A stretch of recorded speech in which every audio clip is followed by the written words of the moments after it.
What's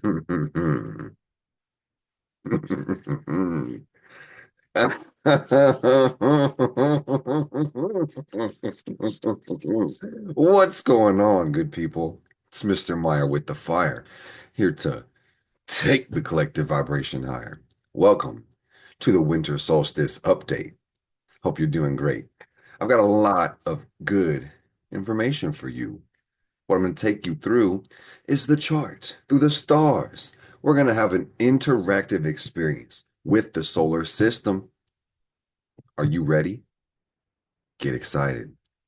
Today is the first day of Capricorn in the tropical zodiac, I might add. Yeah. So if you're on the northern hemisphere, happy winter. If you're in the southern hemisphere, happy summer. It's the solstice. This motherfucker don't miss. So I'm going to take you through the transitions. This is a really special video. So welcome to the transits. I'm going to give you some plans for what to do with the Capricorn energy. We're going to prepare for the new year. And then we're going to go sign by sign 12 times. 12 times. Okay. Are you ready? Hold on to your socks, fire family, because they're about to be blown off. Whoa. Okay. Let me animate this. Oh. All right. Boom. Let me reshare that just in case I didn't do it good enough. Okay. Boom. Do you see the sun? Do you see the sun? Are you feeling it now, Mr. Krabs? This is the chart of the moment. Freaky ass chart. Ignore the houses. This is my local geography. So I'm going to run through the degrees and then we're going to flip to a month in advance bands. And then I'm going to walk you through the major highlights. So, of course, when the sun moves into Capricorn, this is the official start of Capricorn season. So, this is the time, the solstice. Okay. We're at like max tilt distance, depending on where you are. Like I said, the days might be getting shorter and it might be getting colder. We might be getting less sun, or if you're on the lower latitude, you might be getting more sun. So me personally, it's winter time. So we got the sun in zero Capricorn. Today, the moon is waning in Virgo. The next lunation is the fucking, pardon me. Okay. It's the new moon in Capricorn on the 30th, which we'll talk about in a second. We've got Mercury at 8 degrees of Sagittarius. Venus is at 16 degrees of Aquarius. I thought I was going to get through this without any swearing, y'all. My bad. My good. We'll try to keep it to a minimum. We've got Mars at 4 Leo going retrograde. We've got Jupiter retrograde in Gemini at 14 degrees. Saturn in Pisces at 13. Uranus is retro in Taurus at 23.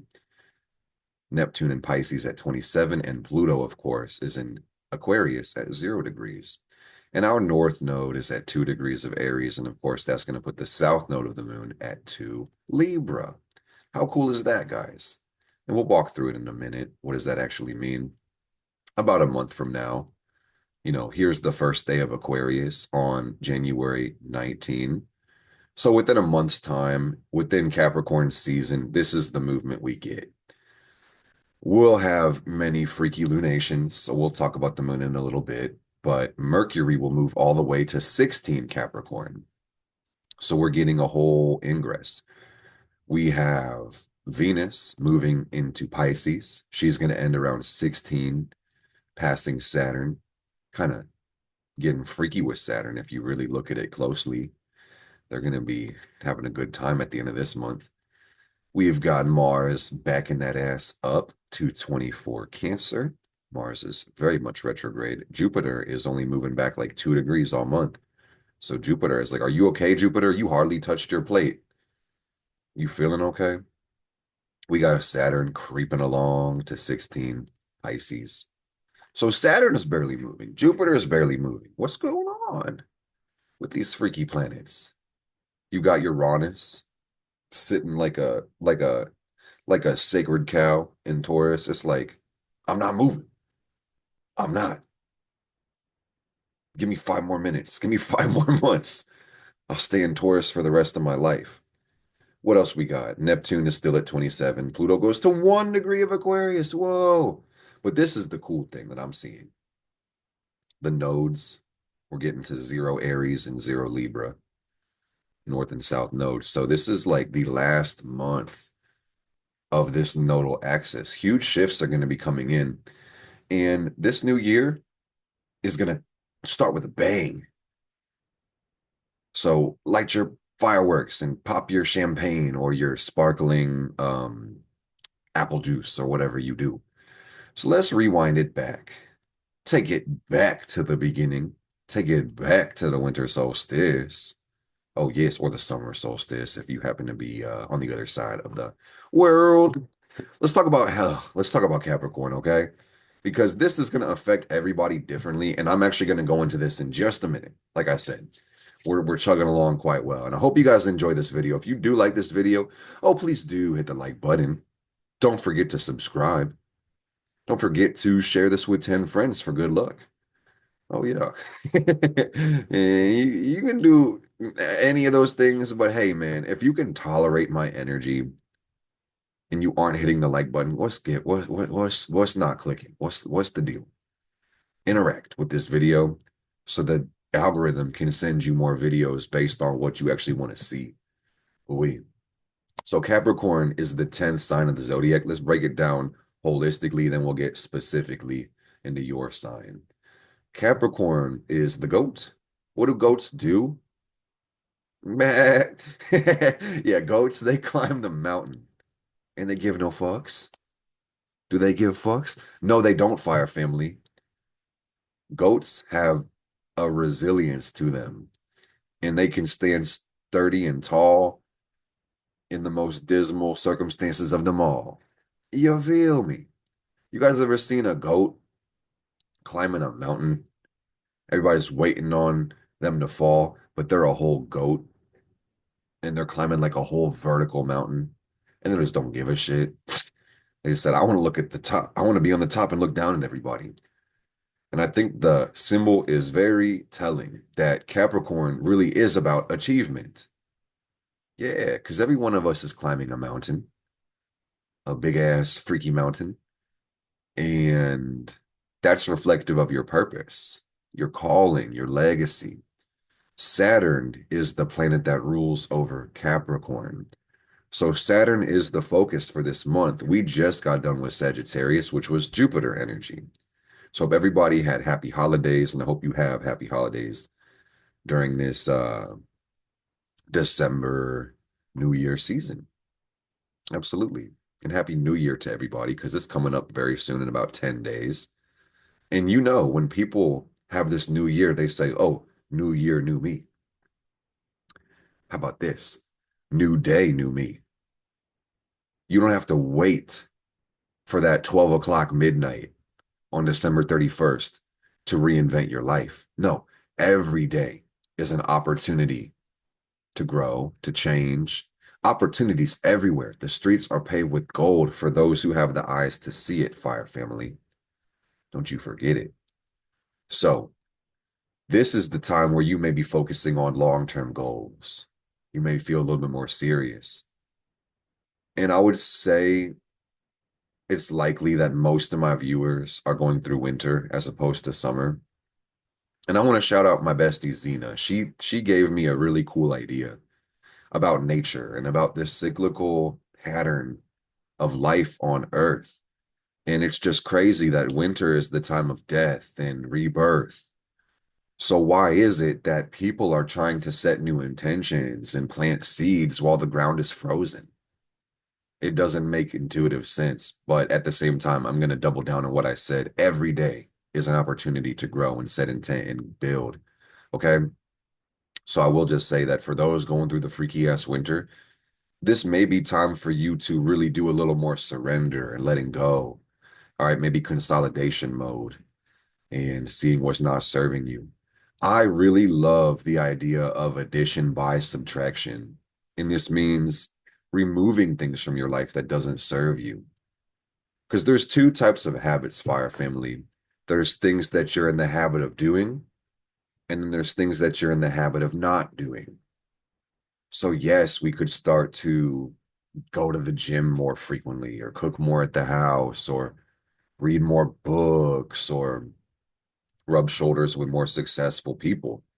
But consequently, you could just do the exact opposite. Stop being lazy. Stop consuming brain rot information. Stop associating with negative, unsuccessful people. These are just ideas. Take what resonates, take what helps you, leave what's not meaningful or useful. But genuinely speaking, and generally speaking as well, Capricorn energy is about the future. It is about longevity. And I've heard it said, if you won't do it for a day, why do it at all? Or if you can't do it forever, why do it for a day? I fucked up my own saying. Oh, it's all good. So this is time for you to really take some thought to why am I here and what am I doing? And long-term goals. Some don't like this idea, so take it if it resonates, but it may be a good time to plan out the whole year ahead and beyond the 1 year. Think about the 3 years, the 5 years, the 10 years, and make a plan. By and large, guys, the biggest lie we tell ourselves as humans is that we're going to know what we want tomorrow, because tomorrow never comes. But that being said, if you fail to plan, you really plan to fail. All right. So I really encourage you to write your goals and set them in stone, but be open to the method and manner changing. Set your goals in stone, put your plans in the sand. Okay. So Capricorn is not only ruled by Saturn, Mars is the planet that exalts here in Capricorn. So it's worth saying that this is a great time for you to be ambitious. It's a great time for you to aim high. It's a great time for you to be disciplined, for you to lock in, basically, to be intentional with everything in your life. Practice discipline, practice responsibility, do everything with integrity so you can get ahead. Saturn and Mars, these are the kings of saying no to things. All right. So this may be a season of no for some people. Capricorn is a great time to connect with nature, to be disciplined on all levels, celebrate your achievements. Because, of course, the road is long and the mountain is high. But if you can't reflect and celebrate your wins, you may not have the reward to keep investing in yourself. So, Capricorn is also a great time to honor the shadow, the unconscious, to really do some of that serious inner work on yourself. And we're going to break it down specifically sign by sign, like I said, but Capricorn can even reflect the past, not just the future. Traditions, precedent, these can be a very high focus. I think a lot of people are going to be really loners during this time and focused on recharging and embracing isolation and their real solitude. And the key word for me when it comes to Capricorn is authority. All right. So this really asks us, are we living to our sovereignty? Where is the power in our lives? Are we claiming it? Are we projecting it? Are we being dominated? Are we playing a role in someone else's movie? What are we doing? Okay. You can basically do anything if you have a plan, if you believe, if you have the will and you take action. But I will just say, guys, that the highest mountains, if they were easy, everybody would do it. The road less traveled is often a little bit more difficult, and sovereignty, total autonomy, earning your freedom, it comes with a sacrifice, basically. So the question is, are you actually willing to do what it takes to reach your goals this year? And I don't really do well on negative reinforcement, by the way. So like what is coming through my mind kind of feels like this. So I just say brace yourself and try not to take my words personally and try to be empowered by this. But it's like, who here listening is in the exact same position that they were at the beginning of last year? If nothing changes for you, nothing's going to change. So how can you guarantee personal advancement? Like I said at the beginning, I think sometimes it's better to think about addition by subtraction. Like what could you stop doing that would automatically improve your life? Sometimes it's not about what you need to add to your plate. Just cut out self-sabotage in every way, shape, and form and recognize that as a form of self-love. So let's get into the transits and talk about some of the weather. So the cool thing about the sun is it is starting off the month in a square to the nodal axis of the moon. And you can see the sun is at about 0 Capricorn today, and you've got the north node in Aries, the south node in Libra. And when planets square up with the nodes, they become a high focus, and it becomes the shift that we need to really partake in. And the sun is all the power of creative self-actualization. This is the spirit of life. It's your purpose as well. So I could see a lot of people questioning, why am I even here? What the fuck am I even doing? And the beauty of this question is you genuinely get to create the answer. You are the creator. And if you don't believe that, you'll take a backseat in your own life. And that's not fun. And that's not liberating. That's not free. The sun is also energy. So I'm kind of getting with this same transit that health is going to be a huge focus for this whole month. All right. Health, wealth, love, and happiness are the 4 pillars to the good life. Health is wealth. And if you're in debt to yourself, you can't buy a motherfucking thing. So live a healthy life. I don't know what that means to you, but that's the first message I'm really getting. And over the course of the month, every Tuesday, we're going to be posting the weekly astrology podcast. So make sure you're subscribed to tune into that. I think the coolest transit is really at the end of this month when it comes to the sun, where the sun is technically next month, but the sun is creeping up on Pluto. So on really the second day of Aquarius, we're going to have the sun conjunct to Pluto. And this looks like a call for greatness. So I would not wait for that conjunction. I would be great now. I would really put in extra work and do today what others are not willing to do. So tomorrow you can have what they can't. Okay. Let's talk about the lunation cycle. So our next lunation is actually on the 30th of December, our new moon in Capricorn. And this is actually very beautiful in the sense that we get a new moon the day before New Year's Eve.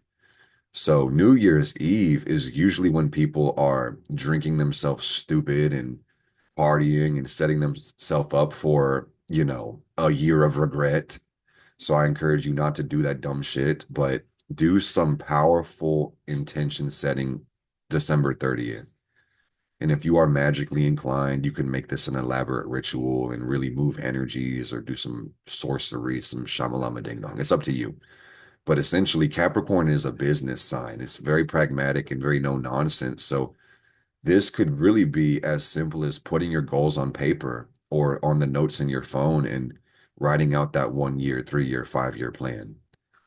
That would be some of the most powerful magic you could actually partake in at this time. And then also think about consequently, what do you have to say no to? And consider starting a season of no.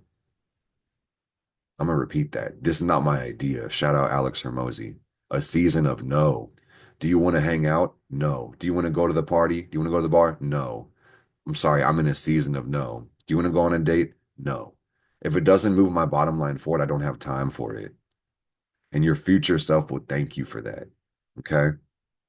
So if you don't know about the lunation cycle, we get a new moon or full moon every 2 weeks because the lunar cycle takes about 28 and a half days. So 28 days roughly from now. Is that right? Hold up. Let me say 14 days after the new moon, we get the full moon in Cancer. And this is going to be January 13th. All right. And this is actually one of the most powerful full moons of the year, every single year. And the lunations have a rhyme and a reason, guys. So if you haven't seen the pattern by now, it almost always plays out like this. And I say almost because of blue moons. Every now and then we might have a double lunation in a month, but quite literally, the the Capricorn season new moon can only be in Capricorn, and the full moon in the Capricorn season can only be in Cancer. And then our next new moon will be in Aquarius, and the next full moon will be in Leo, and the next new moon will be in Pisces, and then full moon in Virgo, and so on. So the Cancer full moon is really about honoring your feelings, expressing what's on your heart, the full moon in any sign is an opportunity to become fulfilled, if you really think about it. And the moon is home here too. So this is a beautiful time to really do a personal emotional inventory and question beyond all the physical, pragmatic, left brain things you do. Are you happy in your life? Are you fulfilled? I've heard it said success without fulfillment really is the ultimate failure. So check that out and watch out for that. And I mean, you could be really planting seeds and successful in a lot of people's eyes, but the real question is, are you happy? You know, you can hustle your ass off in Capricorn and get as rich as you possibly can imagine, but real riches are intangible. I'm advocating for you to get the bag and for you to be pragmatic and invest in your future, but at the same time, you know, love is the meaning of life. A happy family is the meaning of life. Connection with your community is everything. And really, guys, when it comes to the moon in Cancer, the call comes from inside the house. So you have to answer your own phone, metaphorically speaking, okay? And we'll go over this in the future as far as the lunations in the houses, and we'll get into this season pretty soon. But the thing is, like, as broad and esoteric as I'm getting in this, when you see this in your own chart, it makes all the sense in the world. So we don't have too much action this month, like I was talking about. It's basically a pretty chill month. And that being said, with all these outer planets basically being kind of stationed or retrograding slowly, for some time may kind of feel like it's at a standstill. So it's just going to be important that you really find meaning in your long-term vision, because the day-to-day moments of life can kind of feel mundane or routine or mundane again. It's just like, oh my goodness, this is a grind. So you have to create your own excitement, create your own joy right here, guys. So the first week of January is where we're getting a lot of action. I usually like to go in order. So we're starting off with Mercury and Sagittarius, and it's about big picture thinking. All right. And then the first, well, I should say the second week, January 8th, we're actually going to see Mercury move to Capricorn. And this will change our mentality into a little bit more serious, more analytical and focused. Okay. So that's going to be cool as well. And this is going to be the theme for the rest of the entire month. But the first half of Capricorn is going to be Mercury Sag, which is going to make us, I believe, more optimistic and more jubilant. Things are going to be more fun, which is good. And then just understand this, guys. Expect a serious undertone to the back half of Capricorn. In other words, you know, the beginning of January. So while this might seem like I'm jumping all over the place, it's really the order of the planets. On the 3rd of December, we're getting Venus's ingress into, where am I right now? Oh, that's okay. Hold up. Pardon me. Into Pisces. I went back a whole different month. Where did my mind go? I got really confused. I saw Venus go back to Capricorn. Pardon me. You can see it right here. Okay, I pushed it way too many times. So Venus moves into Pisces. Venus is going to get exalted, and this is beautiful. Venus in Aquarius is pretty cool. Shout out my Venus Aquarius people. I don't know how you guys do it, because this is like ecstatic and high vibe and all over the place, weird and eccentric. But Venus loves Pisces, maybe a little too much sometimes, guys. This is the perfect time to dream. I mean, fantasies and illusions. This will be at an all-time high. Venus is the planet of love. Pisces is the sign of dreams. All right. And the result of this might be that you start to idealize people in your life, and you may have a hard time seeing them for who the fuck they really are. So that's worth noting, is that sometimes things can look too good to be true, and they might genuinely be. So try to separate your fantasy from reality at that time. And I mean, this will be weeks to develop. Enjoy it though, man. I'm not trying to take the wind out of anybody's sails, because Venus and Pisces can also be a real great time to realize what the hell you actually do want. All right. And this can add a spiritual undertone to life. You can really feel the infinite love more easily. It's always there, but it can be more easily felt by others. All right. And this is a great time to give, a great time to sacrifice. And this could be an auspicious time in people's finances as well, because Jupiter rules this sign. You could look at expansion, when it comes to the physical world or even expansion on a mental level. There's a deep spiritual undertone to Venus in Pisces. So the question really becomes in relationships, lovers, friends, associates, do we have a similar vision? Do we abide by the same values? Are interests aligned? If not, you may need to do some readjustment, okay? So same week, we're actually gonna, well, actually the same day. This is crazy. And like I said, because we're getting into some of the nitty-gritty details, you may want to just make sure you're subscribed for the weekly podcast. But this is going to be when we have Mars making its opposition to Pluto. And this is in retrograde. So we're going to have this angle tighten up again months after. Retrograde angles really have three touches: the applying aspect, the retrograde reapplying, and then the direct reapplying aspect. And this is the second touch of Mars opposite to Pluto in this cycle. So Mars and Pluto are really two octaves of the same thing. And by the way, this is on the same day that Venus moves into Pisces, where you're going to notice something needs to give between your intentions and your obsessions. I could even say your orientation and your obsessions. Mars being your orientation and Pluto being your obsessions. This Mars-Pluto aspect has been really, a theme for the last 3 months or so. And it will again kind of reconnect later on in 2025, which we'll talk about. But there's so many ways you could look at this aspect and really pin the language down. One note is it's the intention to evolve. You'll be called for greatness. This will test impulse control. Oh, and I'm getting into it in a more neutral note, but on some of the more slightly negative ways of looking at Mars opposite Pluto, this could be way too entertained by the bullshit. This could be self-destruction tendencies. This could be escapist. So I just encourage everybody always, no matter what transits we're going through, just be intentional with everything in your life, and you stand to be way more likely to have your intentions manifest. But if you're not realizing you create the life, you're not being intentional, things can really start to mess up for you, okay? And really, it takes a great amount of effort to willfully participate in evolution. All right. And this is the scary thought for a lot of us, but liberating thought for a lot of us as well. And I just will say the determining factor is your attitude. You are always posed with a choice to evolve or regress. It's a moment to moment decision. Even right now, you're choosing to evolve or regress. Literally. And some would say, and it's really a level of denial, it's not that serious, Mark.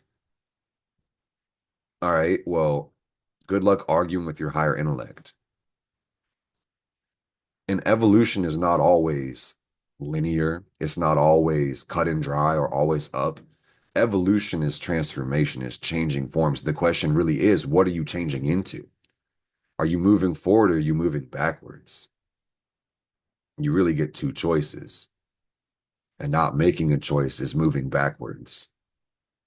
So I know this is some serious shit, guys, but I warned you, fire family is going to get hot here. So if you can't stand the heat, just get out of the kitchen and quit bitching because you create your life. No bullshit.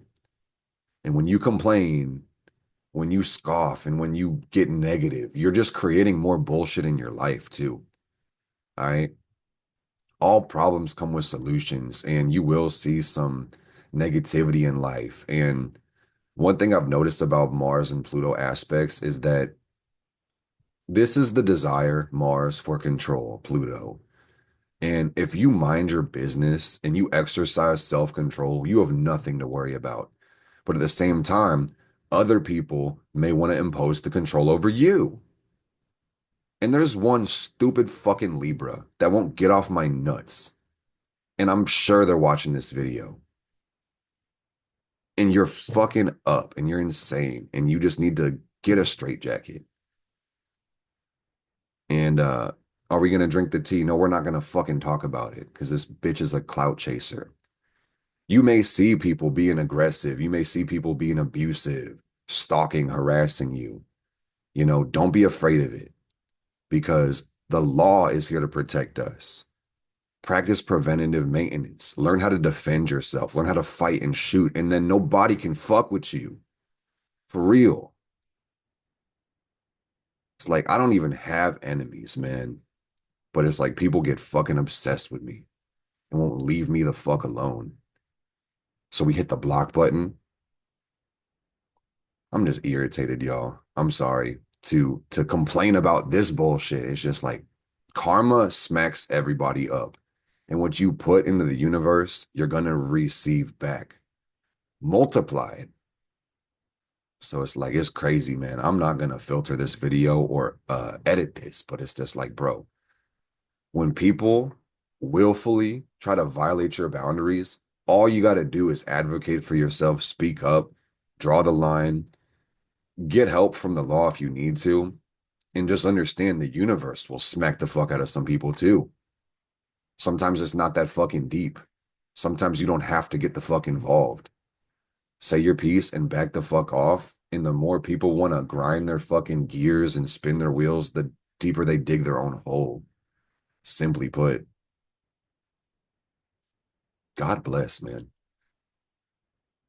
I don't know. I had to feel the need to speak on it. I felt that because, man, this Mars Pluto angle, I'll keep it as raw and as real as I possibly can with you guys. Like some people are dickheads, man. And I don't encourage you to live in fear. I encourage you to walk in strength, walk in peace. But just understand when it comes to this aspect tightening up, some people literally cannot fucking control themselves. And don't be afraid of that shit. Just move militant and just stay aware and observe and keep your head on a swivel and be on your P's and Q's. And just strong message that I advise you guys for is just mind your fucking business moving into the first week of January and try to stay the fuck out the way. And if people are overly aggressive, don't take it personally and choose to pick your battles. And you don't have to attend every argument you're invited to. All right. And lay low. Keep your hands inside the fucking vehicle. If you feel angry at life or um in a state of discontent, just better your fucking self. Just improve yourself. Nobody is the cause of your failures but you. And when people say no to you, when people reject you, when people tell you they don't want you in your fucking in their life, just leave them the fuck alone. I can't emphasize this shit enough, dude. And I already aired out my personal life without getting too deep into the details, but it's like that's what I'm seeing is like some people won't take fucking no for an answer. It's just insolence. It's childish. It's stupid. And my heart goes out to those that are actually suffering from this shit, man. Because really, like, there's a lot of ways you could play this out. This can be very cathartic for some. Pluto has a tremendous healing quality to it as well. It's regenerative and restorative. So some of us may be healing from abuse around this time too, or really finding ways to bury the hatchet and really put down the sword, which is a more positive note of this. And my blood just boils for those that are actually suffering worse than I am. And I don't even consider myself suffering. This feels just like an itch on my mind. And I'm kind of getting tired of hearing myself bitch about it, y'all. Because again, I don't want to be creating more of this problem for myself. But at the same time, I do want to make sure that it's clear that Mars Pluto can be a little bit fucking dangerous. A little bit fucking dangerous. Okay. So I don't want to say this just to vent, just to bitch. I want to let you guys know. Some people fucking suck. Don't be one of these assholes that causes problems because and violates others because you can't control your fucking self. Don't do that. All right, just mind your business, practice discipline. Shit, stay by yourself. Use your energy to empower others. Use your energy to help yourself evolve. And the thing is, guys, meddling in others' affairs is not going to cut it. Leadership only happens through example. And you can't force people to fucking follow you at the end of the day. Absolutely not. And it takes a high level of self-righteousness and a low level of self-awareness and self-control to try to force others to follow you. It's insane. And that's what I'm seeing in this fucking collective sometimes, man. Not my collective, but this one motherfucker who just won't leave me alone. I genuinely do pretty well minding my boundaries, but it's like this motherfucker is obsessed with me. And I block one account and they make another account. And I block that account and they make another account. And they know who the fuck I'm talking to because I mentioned their zodiac sign. And they already know karma's gonna whoop their fucking ass. And that's as far as it goes. So we're not gonna really talk about that anymore, guys. But anyway, what else is gonna happen? Mars is gonna move into Cancer a couple days after that. Some of you are like, ooh, tea. Ooh, drama. Yeah. I guess that's the Leo in me. But anyway, Mars is going to regress back into Cancer. And Mars doesn't really fuck with Cancer, if I'm just being honest. This is Mars's fall, opposite the exaltation of Capricorn. So basically, Mars and Cancer, and I love Mars and Cancer. I literally am a Mars Cancer person. This is going to be time for you to touch into your feelings and really focus on what makes your heart the happiest and to be real with yourself and do your damn shadow work. Mars in Cancer may also look like pattern interruption. And, again, the call comes from inside the house. So Mars, your orientation is going to be more emotional at that time, moving into the back end of Capricorn. And I think it's beautiful because, on one note, this is going to be an opportunity to unify your family, unify your cares, and consolidate your heart's interest. But at worst, you may see an exacerbated moodiness or frustration on an emotional level, or people just feeling fucking crabby, basically. So, life's good. And what else we got? Last part, and then we'll jump into the signs, is that, Venus is applying to Saturn. So freaky ass Venus Saturn conjunction. This is going to really set us up for some real love and help us test our foundations. It's going to really exacerbate the desire for sovereignty and control within our lives on a physical, financial, and emotional level. We love that for our family. Yes, we do. And then also, as we move through the month, the nodal axis is about to switch. I don't talk. Actually, let me talk about this one briefly because I think it's worth mentioning. The Jupiter Saturn square is separating for a little bit, and just like the Mars Pluto thing, we're gonna have another touch. Once Jupiter goes direct and catches up to Saturn, we'll have another 90-degree angle. So over the course of this month, this angle is kind of separating out. And Jupiter Saturn square is kind of rough, if I'm just being honest. Squares always teach a lesson and they have an extreme energy. And this may kind of feel like expansion. Jupiter is halted, Saturn. So some of us may have been kind of feeling like we've been spinning our wheels in 2024 and like trying to push forward and nothing's really clicking. Or we're having a hard time seeing the big picture, having a hard time having faith in the journey and faith in life. And I really feel like as a result of Jupiter moving out of this 90-degree angle, giving us a little bit of breathing room, it should kind of have a more optimistic overtone to the month, which I am hoping for. I'm willing into existence. I'm excited for. And hopefully, we're learning the lessons of expansion and growth and consolidation and pragmatism. It's important to be frugal and thrifty, but also bold and courageous at the same time. There's a time and place for everything. The problem with this one that I've seen is that sometimes we're so resentful or frustrated with the limitations that we just pretend like we don't have any and we can dig our hole deeper. So when the self-love is real, guys, self-sabotage stops and really remember the future and your long-term vision and your future self will thank you. Okay. So let's get into the signs. Let me just back up to the beginning of Capricorn and then we'll go through house by house. Okay. So let's go back a month. And basically, we're going to work on mostly just the sun because there is going to be many interesting transits as we go. When you guys study your chart, just understand higher time frames hold higher powers. So what I mean by that is the slower moving planets are going to affect you the greatest and on the deepest level and our culture. So while there may be some confusion when it comes to Pluto transiting my first or my second, or Jupiter squaring up with this planet, or this ingressing into that, or this ruling that. You may just want to do yourself a favor and grab simplified astrology, and it's linked in the bio. and teach yourself how to be an astrologer. And if you want the shortcut, just book a personal reading. If you can find a spot on my calendar, if I have video readings in stock, just grab that now. Thank yourself later. Everything is discounted for the rest of the year until 2025, even simplified tarot. So make sure you get into that now. Okay. Let's start with Aries, actually. That would be fun. Why not start with Aries? Doesn't Aries like to go first? Yeah, let's go for Aries. All right. Yeah, let me line it up like as close to perfect as I possibly can. Because basically, Aries rising, this is going to be marked by the sun transiting your 10th house. Okay. This is real Capricorn energy. So the things I could say about this one, it's reflective of the general reading I gave you guys at the beginning of this video. And if you're such a Aries, you just timestamp to this point, maybe you want to watch the beginning of this video and actually take it in, okay? Because I know how you guys are.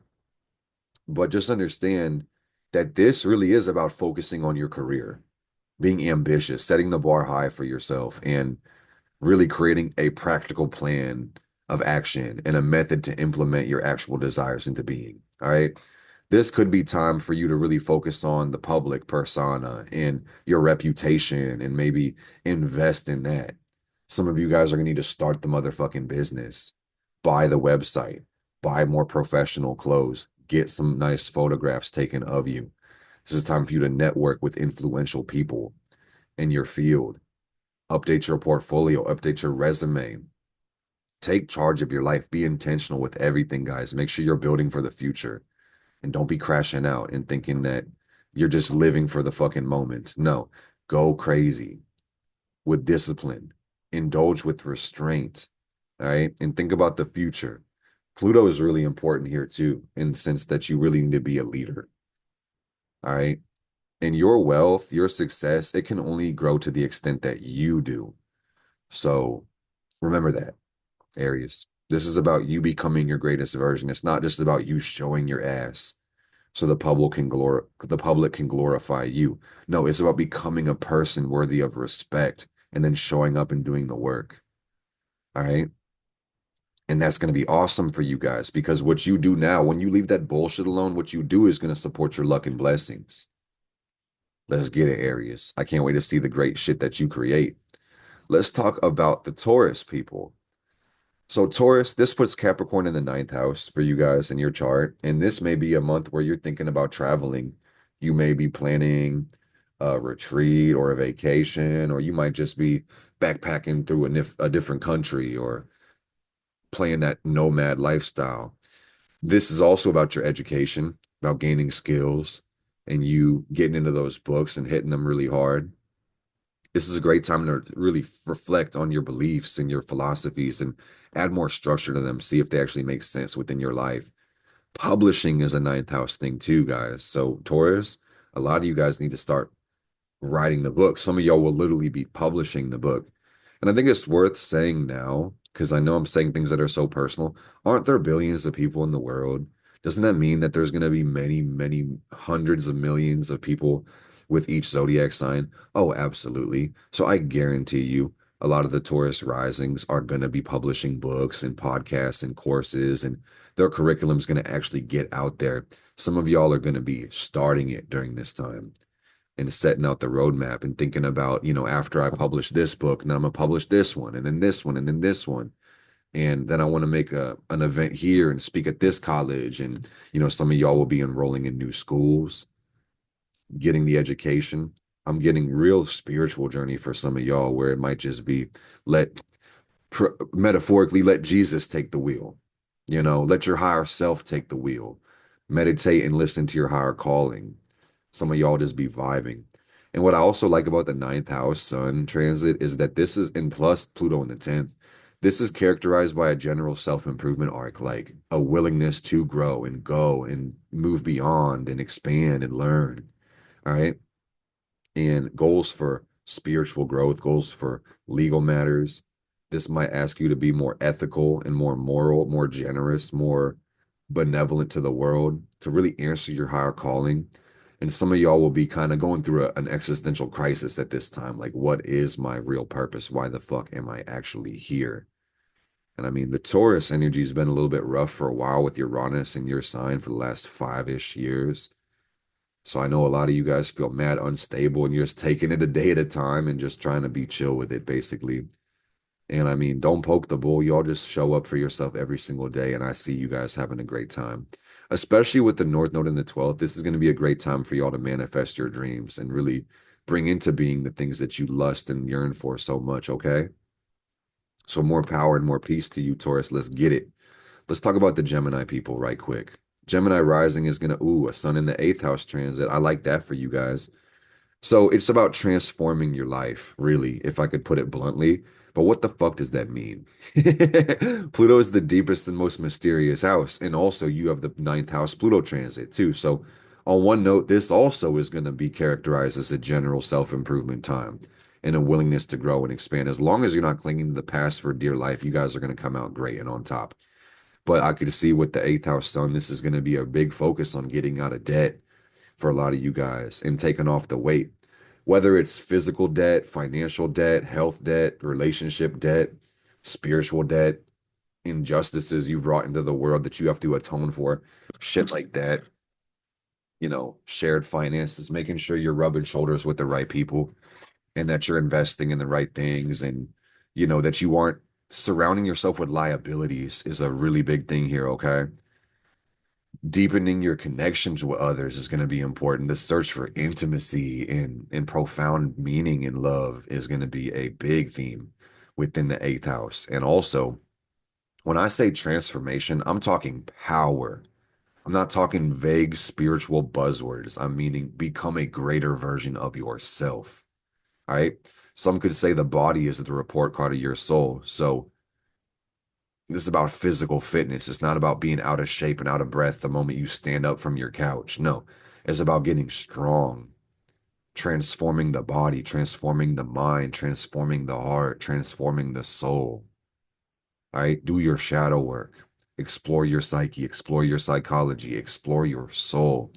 Question is, Gemini, where is your consciousness oriented? Is it in the body? Is it in the ego? Is it in the soul?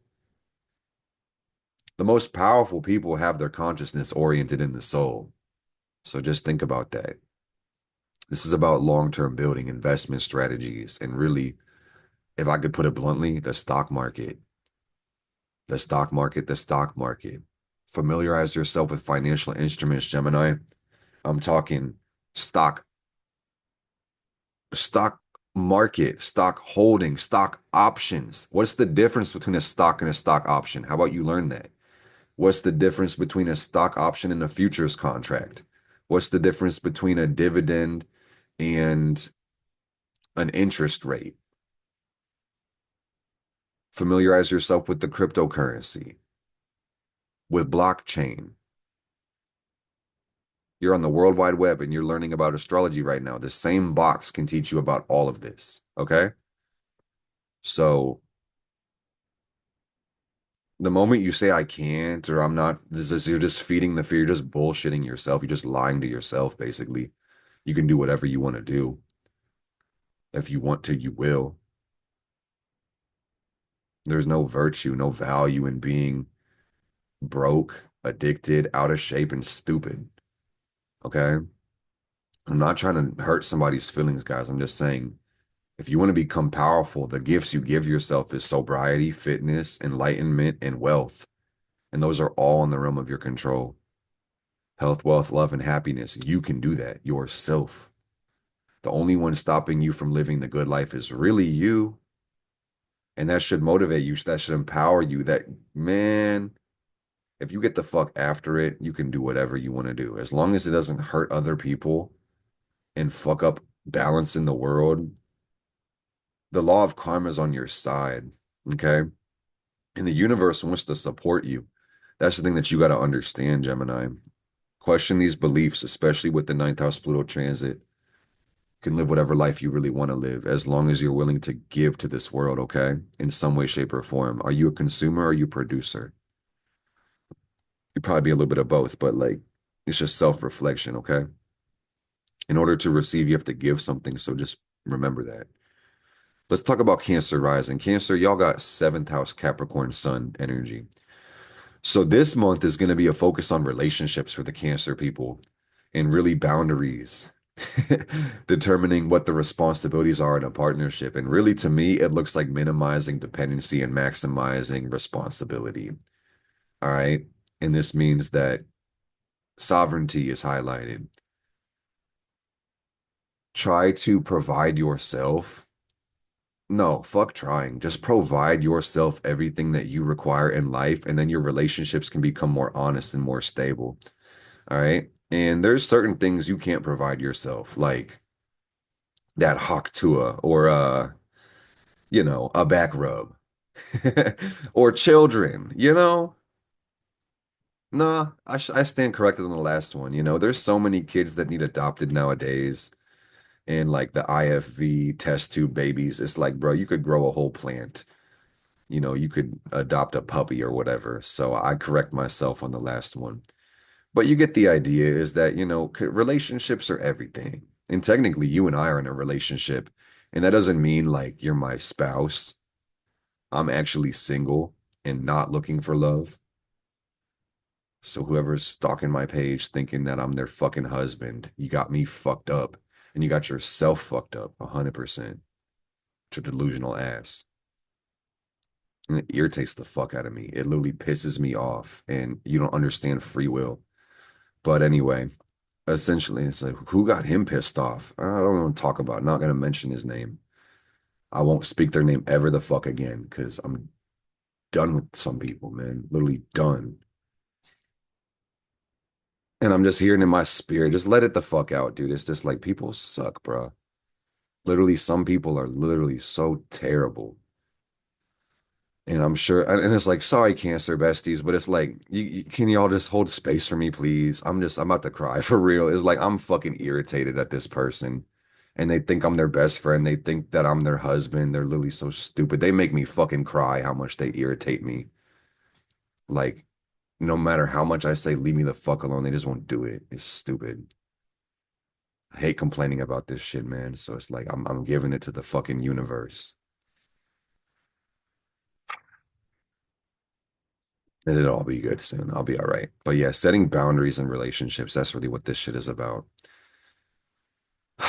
Man, I love the Cancer people, dude. The Cancers genuinely make me feel safe personally. They can be some of the best people in the world. But y'all just make sure you're on your P's and Q's when it comes to relationships and contracts and agreements and make things make sense. And don't forget that you can negotiate damn near anything in the world, and a lot of people don't think it's appropriate. Like, no, you can always negotiate a great thing. And the worst thing somebody could say is no. And take no for an answer, dude. If somebody doesn't feel good about the negotiation, you can't just try to force it down, you know. But at the same time, guys, it's given like, boundaries are super important. So when somebody says no, understand that shit and move away. And what I like about the Cancer people right now is that y'all got Pluto going through the eighth, and this is really the best place for Pluto to be.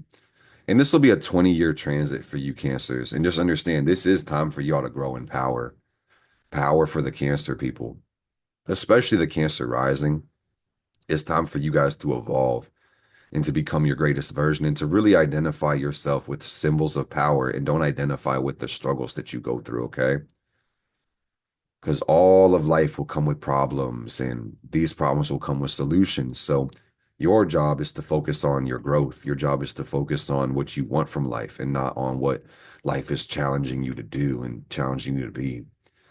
So there's a paradox, or I should say a polarity here, rather, is that you have to basically look at what's going to empower you and then also look at what's weakening you. And like I mentioned in the beginning, addition by subtraction, sometimes you grow a lot faster by just identifying what holds you back, what weaknesses do you have, okay? And a lack of self-control is probably the biggest weakness that humans have by and large. Recalcitrance is a good word for that. It's like not valuing authority, but especially not even your own authority. Just want to just do your own thing no matter what the cost. Let's not do that. Fear is one of the greatest things that holds people back. I'd say there's three things that really holds most people back. And I'd say by and large, most people suffer from one of, if not all three. And it's trauma, traditionalism, and fear. Trauma, traditionalism, and fear. The pains of the past hold us back because we are looping these experiences on repeat because we refuse to heal or we just don't want to look at the experience and add actual meaning to it. And the body holds the score. And there can be a challenge where, and I don't even mean to say this insensitively, by the way, because this is hard shit. And my heart goes out to everybody healing their traumas, man. But quite literally, your body starts to become the mind.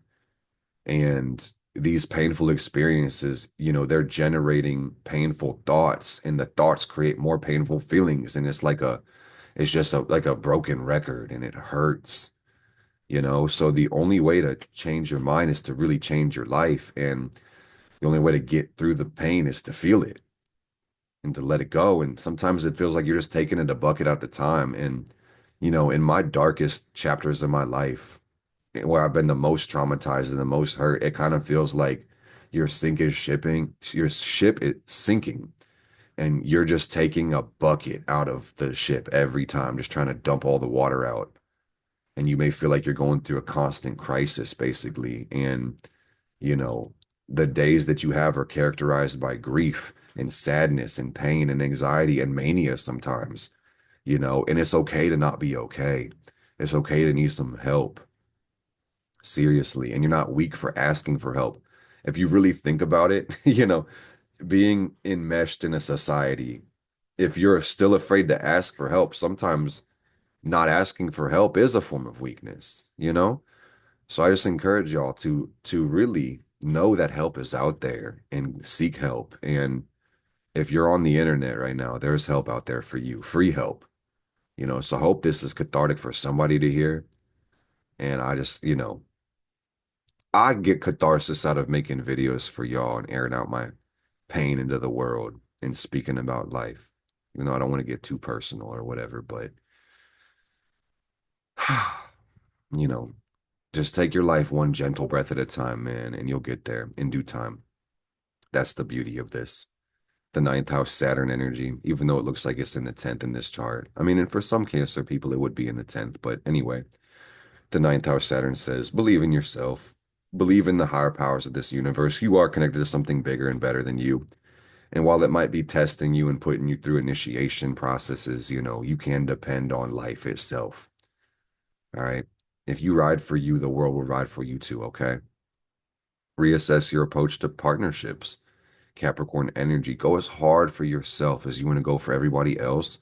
Focus on you and then you'll become the focus. Okay. Really think about it, Cancer. Focus on you and then you'll become the focus. It's really that simple. And life is hard for some, man, but at the end of the day, if you leave the bullshit alone, what you do will support your luck and blessings. All right. And Cancer, thank you for literally just like hearing me and holding space for me and having love for me because I'm frustrated. And no, let me say I'm feeling frustrated. I am not frustrated. I'm not my emotions. We got to be careful for that shit, dude, because we are not our feelings. But I just know this weirdo watches my fucking videos and I've told them to leave me the fuck alone so many fucking times. Seriously.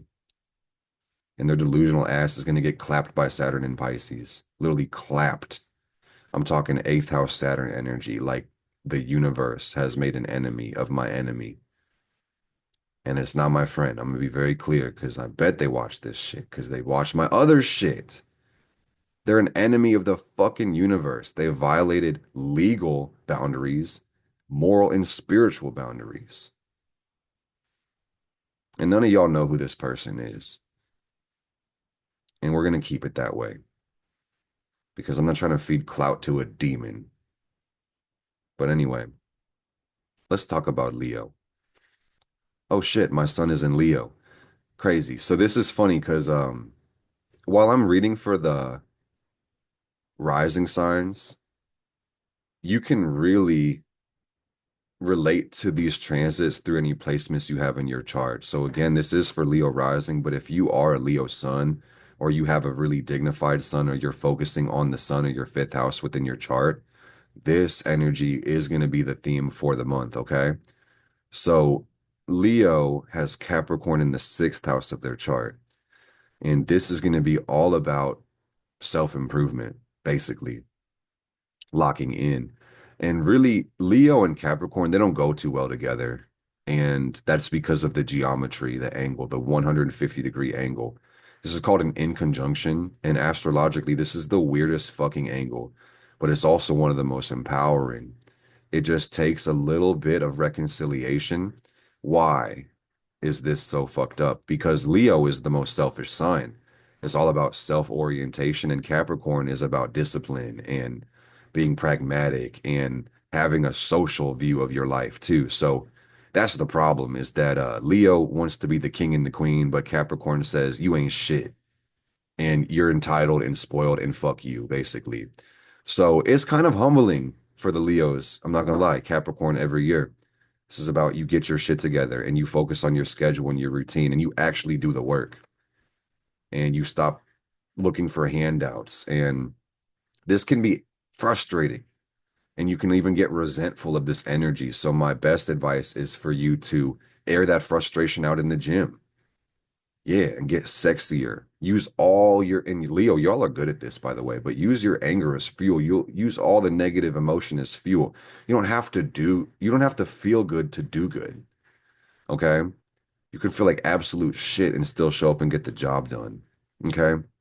The sixth house is about service. It's about humbling yourself and it's about health.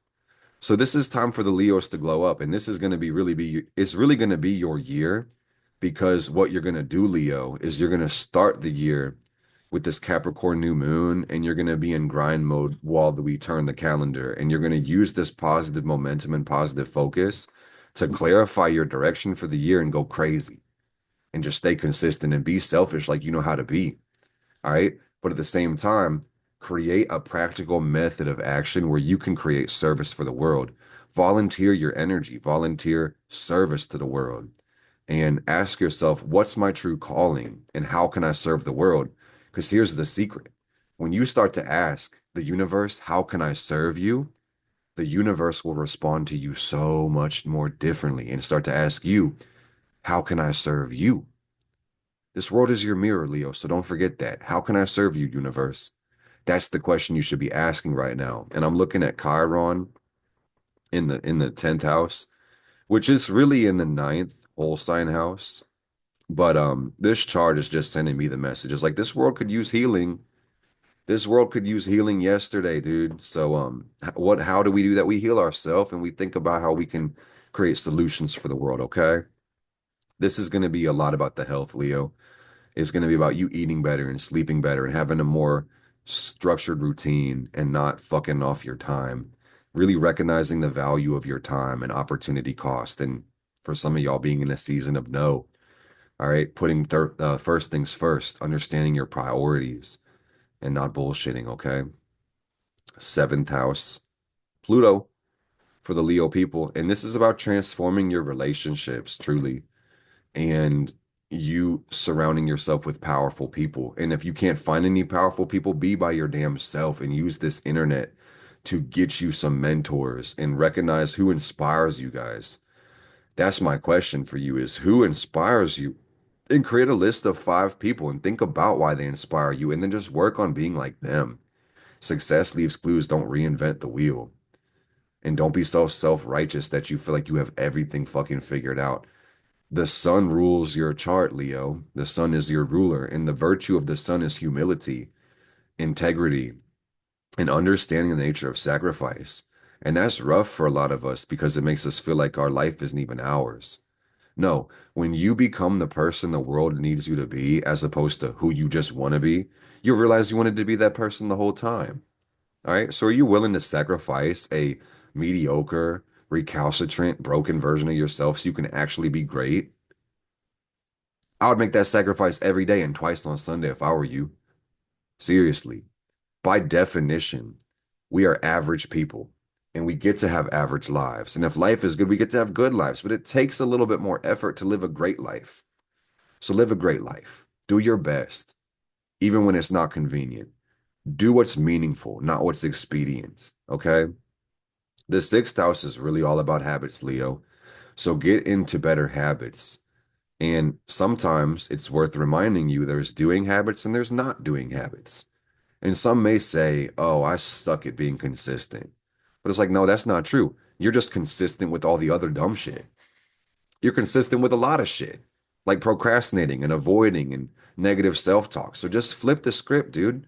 Just repurpose that energy, and you're gonna watch miracles happen in your life. Seriously. My heart is fluttering. It feels like a sunny butterfly. Like you're gonna get your shit together, all the way together. And don't take yourself so motherfucking serious, Leo. Because when you know who you are, nobody can tell you shit. And they can bark at you and they can say dumb shit or insult you or ridicule, try to humiliate you. But at the end of the day, it's like you get to look at their bullshit through your bright light lamp and ask yourself, is there any meaning in here? Is there truth to that? And you may even find, a way to improve yourself. But at the end of the day, you don't have to identify with other people's lack and limitations. And you don't even have to identify with your own lack and limitations. And I strongly suggest you don't identify with your struggle. Identify with your desires, identify with what the fuck you want from your life, and identify with the result of the actions that you really want to bring in.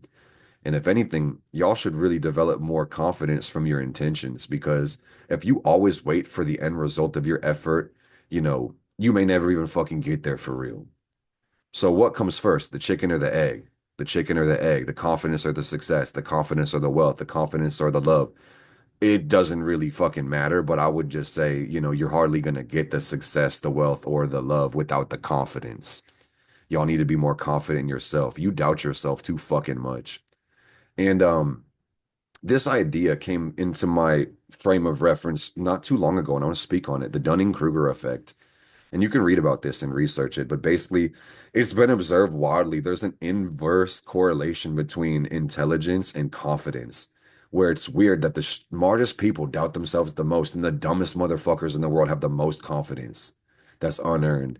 And some of y'all just suffer from a strong intellect, and it's just like, man, you need to ease up a little bit on yourself, dude, because it's this hyper self-awareness, this self-critical attitude that's got you afraid to act, and you got too much talent, potential, and skill to hold back, dude. Like go hard on 2024. Like literally, this is gonna be your comeback year. 2025 is gonna be where you build on everything 2024 gave you, but you really take it a step further. And everything you couldn't accomplish, now you're back for everything. Okay? You fucking got this, Leo. I love y'all and I'm rocking for y'all. And that comes from my Leo sun, my Leo one. Y'all are kings, queens, or divine non-binary beings. Don't give a fuck how you identify. I still love you, okay? Seriously, from the bottom of my heart. You guys make the world a better place. You guys make the world more loving, more beautiful. And you remind others that they're the creators of their lives too. Your uniqueness, your joy, your willingness to play and just be yourself, it actually has a positive, uplifting effect on the whole entire world. And that's the message you needed to receive, okay?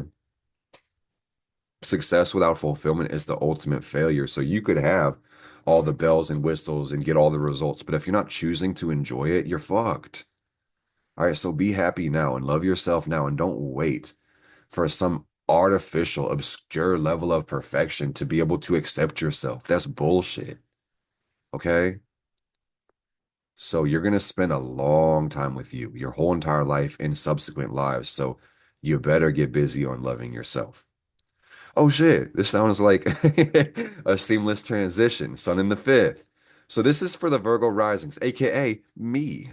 Ooh, I love this for us. Gang, how we feeling, Virgo rising? Let me know in the chat. Because this is the sun in the fifth house transit. And this is quite beautiful because the fifth house is all about creativity. This is about pleasure. Pleasure. Leisure, play. Romance, love. Entertainment, fun. Oh yeah. So the Virgo rising, are we gonna have a good time, Chad? Are we finally ready to have fun? I know we've been a little serious for like our whole entire fucking lives, but maybe it's time to ease up. Maybe it's time to really you know, get out of your shell, so to speak. This is about creative endeavors, okay? So I don't know about y'all, but I got a lot of irons in the fire, and I'm writing another book. So this is like really on point for me. So, what are you creating? Are you creating curriculum? You creating a book? You painting a picture? You making a baby? What you doing? I'm making a baby. I'm pregnant. It's hard being a single mom when you're a dude in his 20s. I'm telling you, man. But this may be a time for dating. It might be a time for romantic endeavors and playing and having fun and shaking that ass, dancing, loving, singing, playing an instrument. What else? What else? Connecting with the inner child, feeling young and wild and free. Don't crash out, though. Let me say that twice. Don't crash out, though. You know, indulgence with restraint. And I find Virgo, because I am this, and I've met a lot of Virgo risings. I find these people really are some of the most efficient and locked in and serious people. So I find that, irresponsibility, it really is not exciting for some of these people. And they're hermit by definition. Hermit is the Virgo card. So I find a lot of these people, it's like you want to go to the bar and turn up and shake that ass, and they're like, I'd rather stay the fuck home with my cat, honestly, because at least my cat is vibey, and at least they can't get drunk and scream in my fucking ear. Or they will be sober and screaming in my ear, but at least once I feed them, they stop fucking screaming, you know? But this is a good time to spend time with your kids if you have kids and love on them jits and enjoy your personal life. That's the funny thing about the sun in the fifth house is this actually the sun at his home and it's very dignified. So I take it that this is going to be a beautiful time for the Virgos to indulge in their self-love and to increase self-respect and to grow in personal power. And the funny thing about the Virgos is that they got Pluto in the sixth house for the next 20 years. And this is going to be a genuine self-improvement arc, a chapter. You could even call it an epoch. Oh, yeah, about becoming your greatest version through the daily habit, schedule, and routine. The Pluto in the sixth, or I should say that the sixth house orientation, and really in this case, it's obsession with the damn Pluto. This can create a strong feeling of inferiority. And I mean, that's regular Tuesday for a Virgo rising, really. But basically, this kind of, and I'm laughing with y'all because it hurts, dude, and it takes one to know one. But basically, it's about just those minuscule 1% improvements that you make day after day after day to become better. And there's billions of people I see that, and I'm just seeing in my psyche and even through my knowledge and intellect that failure is a necessary part of growth. Some people are going to give the fuck up, so therefore they actually become a failure. Not getting your way is not failure. If you continue, you can't fail. But I just hate to see it, bro. Some of the people with the sixth house Pluto will actually give the fuck up because they're gonna think and believe and therefore reinforce this emotion and belief and paradigm that I'm not good enough. I don't have what it takes. And it's like, that's bullshit, bro. Because you create that shit for yourself. All right. But at the same time, you gotta be, what do you call it? Compassionate to everybody's plight in everyone's life.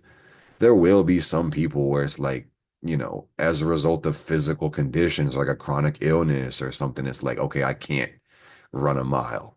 Okay, I can't run at all. My leg got amputated or some shit like that.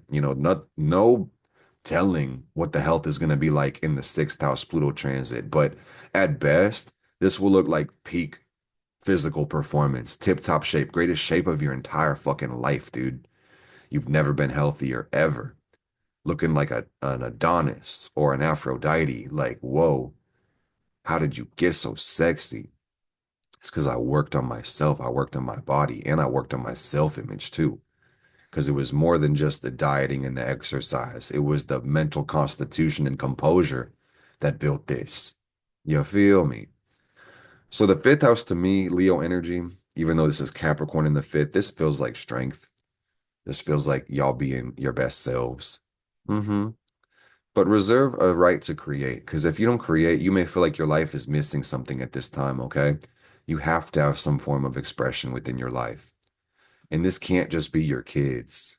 I'm telling you, dude, because if it is just your kids, you end up projecting a lot of unresolved issues onto them and then kind of becoming like a helicopter parent or just being frustrated them at some fucking reason and being that strict disciplinarian when they really need love. And tough love exists, but it's like sometimes y'all are just all toughness, no fucking love. And that's not cool. And it's 3:33 as I say this, man. So I know somebody needs to hear what I just said. It's like tough love is real and it does help, but you got to ask yourself, are you really just being tough and no love, or are you trying to love without being tough? Mm, self-reflection questions. Balance your work with joy. Work-life balance. Your life is way more important than your job, fire family. So if you find yourself working harder on a business or an organization than you do in your own life, you're getting the short end of the stick. And generally speaking, your wealth can only grow to the extent that you do. So always reserve the right to improve yourself and jump ship when you're really outgrowing a position. And this is really Pluto in the sixth. It's like infiltrate, educate, and then vacate. I'm going to say it again: infiltrate, educate, and vacate. And that means once you've gotten in there like swimwear and you've gotten all the skills that pay the bills and you've grown yourself to the point of diminishing returns, get the fuck out, dude, and work on your exit plan and replace yourself, because it's not about can I afford to leave? Bro, can you afford to stay in a place where you're not fucking growing? Absolutely not. For the love of God, get out of there. Okay? Yeah, I'm seeing a lot of people quitting their jobs and saying, bitch, fuck you. I'm promoting myself to customer. You can't fire me because I quit. Don't let the door hit me in this juicy ass when I'm leaving. You know? Actually, do let it hit me because that thing thundering. You feel me? I've been on that Stairmaster for what? All this. I know you see it. You dig? Okay. Enough funny business. Actually, we haven't had enough funny business. We're just starting Pluto in the sixth and Sun in the fifth. So, Virgo, get ready for the funny business. Get ready for the jokes. Get ready to clown all your fucking problems and get ready for. And the thing about, ooh, yeah, I'm writing that down. I gotta make a new video about Pluto and Aquarius, like a 2025 Pluto Aquarius video. Because the thing about Pluto in the sixth house energy is that there will be some haters. There will be some dickheads. There will be some fuckers that want to throw dirt on you or want to make you feel small and inferior and shit. And it's like when you don't take yourself so fucking seriously, it's like they can't even hurt you with their words. So just clown them, just mog them. It's like, oh, you want to I get this, I'm gonna just break the fourth wall for you guys. It's like on my business, on my profiles, it's like people call me a grifter, they call me shady, they call me a thief, they call me an abomination, they call me a scammer, they call me all types of dumb shit. And it's like I don't take it seriously because I know who the fuck I am. So somebody wants to come up to me saying you selling snake oil. I'm like, yeah, and it's in the bio. And if you want to get grifted, just pay me $1 billion. And then it's like, it's like that scene in 8 Mile when Eminem is like rap battling, and in the beginning of his rap battle, he's like mogging on himself, and that just totally obliterated the other dude. He's like, yeah, I do live in a trailer park, and I am, this and that. And he's like, you can't say anything to me that would fucking hurt me because I don't give a fuck about your words, and I'm cool with me.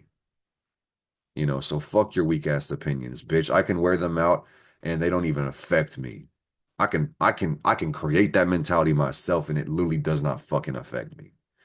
All right. So the message really, Virgo, because this really is for the Virgos, whoever's listening deep in their Mercury, deep in the bowels of their sixth house. When there's no enemies within, there's no enemies without. All right. As long as you're not at war with yourself, peace is your birthright. And speaking of peace, let's talk about the Libra energy. Libra, Libra. What's up, Libra? All right, Libra, y'all got Capricorn in the fourth. So this month is really going to be about home and domestic life and focusing on your heart space, your inner world, your moon's energy. How cool is that? So, Libra, I hope you feel like a baddie. I hope you feel beautiful. Except that one fucking Libra that won't stop fucking harassing me. The one that I've told to leave me the fuck alone. I'm not your fucking friend. Don't talk to me. Don't talk about me. Don't post about me. The one who won't fucking listen. The goddamn Libra. You better not be watching this, you dumb motherfucker. But every other Libra in the world, I fuck with you. There is literally one Libra I hate more than anybody in the world. And I mean that from the bottom of my fucking heart, dude. Genuinely. And there's no enemies within, no enemies without. But how the fuck did I manifest an enemy by loving myself? Here's a boundary. Bitch, fuck you. Bitch, get off my earth. You waste space. All right, let me calm down. Let me calm down because Libra's like, damn, did I miss the tea? Yeah. And I'm not about to gossip for the rest of this video. And TLDR, long story short, people fucking suck. And I think this person has like a humiliation kink because like no matter how many times I tell them to leave me the fuck alone, they just get off on the fact that I hate them. So the universe gonna slap the shit out of them. And I would slap the shit out of them, but I'm not trying to catch a fucking case. Seriously. But either way it goes. Let me lock in, Libra. Thanks for holding space for me, bestie. I want this video to be a hex for this fucking idiot and a blessing for every other Libra in the world besides them. Just one Libra I can't fucking stand. My fucking Lilith is popping off. I got Lilith in Libra too, by the way. Whew, buddy. I can feel it, dude. I cannot wait to post this shit, bro, because they do watch my fucking channel. Fuck them. Fuck them. How many times do I gotta block you? And how many accounts do you have to make before you realize you're a fucking delusional idiot? Anyway, Libra, I'm so grateful for you listening because you're beautiful and you're amazing. And it doesn't just run skin deep, it's the quality of your character, man. Beauty is important. It's about equanimity and harmony and love. Straight up, man. It's about what do you bring to the world? Do you bring love? Do you bring lies? Do you bring confusion? Do you bring strife? What do you bring to the table? Because if I invite you to the potluck and you're bringing strife and bullshit, I'm not dealing with it. I'm kicking you out of Granny's house for real. 100%. Excommunicated from Granny's house. Anyway, boundaries is a really Capricorn thing once again. So the boundaries are really going to revolve around the family. All right. And it's going to be prioritizing the home life, the family life, and maybe spending more time with mom and dad and the kids and, your relatives and such. And reflecting on what emotional security and what home really means. And let me make it really clear, Libra, relatives and family are not the same thing. Y'all might come off the same family tree, but you may not necessarily be family, you know? So you may have to set boundaries around some close people too. This might be the theme. Some of y'all have already been there, done that. The 10 years ago, you already saw this. But basically, this is going to be about creating a more nurturing, grounded home environment. And guys, let me just make it a clear, concise message. Love is not supposed to fucking hurt. Love is supposed to heal. Love is supposed to feel good. All right. So this is the time for you guys to pay attention, aka the sun, to your emotions, aka your fourth house. And connection is direction. So what are your feelings telling you? What message do you get from your emotions? And believe the energy. Don't just believe what people say to you, dude. Because people fucking lie. And you Libras understand what I'm talking about. People can lie, they can bullshit you. But at the end of the day, man, when you have interactions with people and you feel worse off after than before, that in itself is a message. So boundaries and close connections. That's what this is about. I mean, and deeper than this, guys, this has a lot more to do with you than other people, if I'm just putting it bluntly. This is your moon's energy, your home, your heart space, your childhood. It's about healing your heart. It's about deeply embedded ancestral patterns. This could be about childhood traumas. This could be about suppressed emotions, getting into that bag. I think a lot of the people, Libras, in this month are going to spend more time by themselves because this is a water house and it's below the horizon. So, you may feel kind of private and I just say do value your own self and don't feel afraid to tell people no, I don't want to go out or no, I don't want to spend time or I'm just not feeling it. And the real friends that you have aren't going to give a fuck. They'll respect it. They're not going to take issue with it. But if people want to make you feel fucking bad about prioritizing yourself, that's a red fucking flag, dude. Because if you're not, and here's the thing, man, it's like boundaries are really easy to enforce if you uphold them in your personal life and also don't violate that transgression in other people's lives. So I hope that makes sense. But I could literally spin back and say, if you don't guilt trip people about not wanting to see you, don't ever allow somebody to guilt trip you about that shit. Simple. Okay. And Libra, this is the beautiful thing about your energy right now, is that with Pluto going through your fifth house, it's time for you to become self-obsessed. Seriously.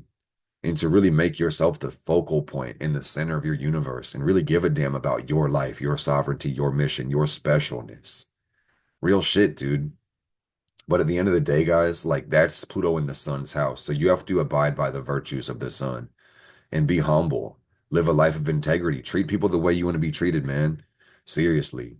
And, don't fall victim to your own vices like self-righteousness or bigotry, tyranny, hypocrisy, gluttony, bullshit. Okay?